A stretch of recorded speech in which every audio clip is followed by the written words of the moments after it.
Hey everyone, and welcome back to the channel, my fishing friends.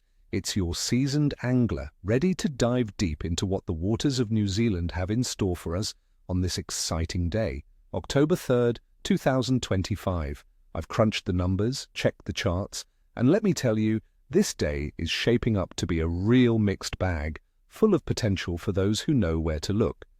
We've got some interesting weather patterns rolling in, which, as we all know, can turn a quiet day into an epic one, or vice versa.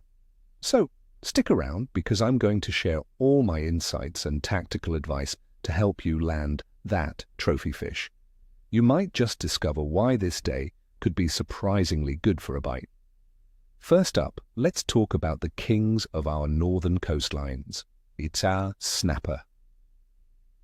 With spring in full swing, especially around the North Island's Hauraki Gulf, the snapper are really starting to wake up and move into shallower areas to feed before their main spawning. The average water temperature around Auckland is hovering around 16 degrees Celsius, which is just warm enough to kick their metabolism into high gear. Look for workups. Those amazing feeding frenzies with birds diving and dolphins chasing baitfish, they are prime spots. If you're out there, target areas like shallow reefs, sand flats, and the edges of channels, especially during the early morning bite. My go-to setup would be a light spinning rod with 20-pound braid using soft plastics in natural colors or a well-presented stray-line pilchard. Don't be afraid to experiment with jigs if you see those bait schools on your sounder. Remember, the fish are less wary early in the season, so you have a good chance at a solid hookup. Next, let's head to the pristine freshwaters for our beloved band trout, both brown and rainbow. October 1st marked the official opening of many rivers for trout and salmon fishing, and these fish are hungry after their winter and spawning periods, eager to pack on condition. Many lakes remain open year-round, and this is an excellent time for lake-edge fishing. The water temperatures in rivers and lakes are gradually rising, increasing the trout's activity. My advice for river anglers would be to consider spin fishing, as rivers might still be a bit high and colored from recent rains or snowmelt. For fly fishing, larger nymphs and streamers will work well. If you're targeting lake edges, sight fishing can be fantastic on calmer days, but blind fishing over likely structure like weed beds and drop-offs will also produce. Look for sections with good current where oxygen levels are higher, as fish will gather there. Many trout caught at this time are well conditioned, averaging 3 to 4 pounds. And for those seeking a true challenge, let's not forget the mighty kingfish. October sees them appearing in good numbers, and they are in excellent condition after the cooler months. You'll find them around reefs, offshore islands, and prominent underwater structures. These powerful fighters require robust tackle, think heavy spinning or jigging setups. Live baits like kahawai or mackerel are absolutely deadly, but topwater stick baits and heavy jigs can also trigger an aggressive strike. Focus your efforts where there's plenty of bait and current, especially near current breaks or structure where kingfish ambush their prey. Now let's break down the conditions. For October 3rd, 2025, the weather in the greater Auckland region is looking a bit lively.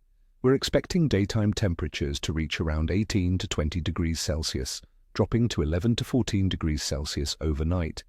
The main story, however, is the rain heat, which is expected to become persistent in the afternoon with up to 13 millimeters of precipitation for the day.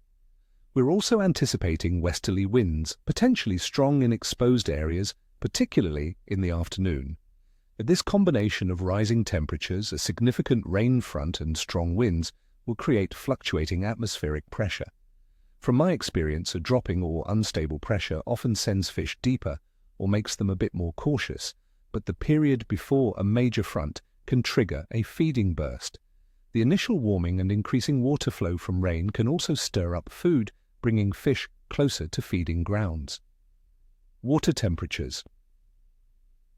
Around New Zealand's coastal areas, like Auckland, are averaging around 16 degrees Celsius. Inland, lake and river temperatures are also on an upward trend. This warming trend is a key factor as it boosts the fish's metabolism, making them more active and increasing their feeding drive as they prepare for the warmer months ahead. As for the Sut-moon phase, we'll be under a beautiful waxing gibbous moon, about 85% illuminated. The full moon is just 3 days away on October 7th. Many anglers swear by the idea that fishing is excellent leading up to a full moon, with increased tidal movement and brighter nights often stimulating fish activity. While it's not a guarantee, it certainly adds to the mystique and hope for a good bite. Considering all these factors, the warming waters, the increased biological activity post-spawning, and the pre-front feeding potential balanced against the persistent afternoon rain and strong westerlies, I'd give the overall fishing for October 3rd, 2025 a good but potentially capricious rating. The morning bite should be strong before the weather really moves in, so make the most of those early hours. The fish are there, they're hungry, but they might be sensitive to the changing pressure and wind. So, my friends, I wish you all tight lines and screaming reels.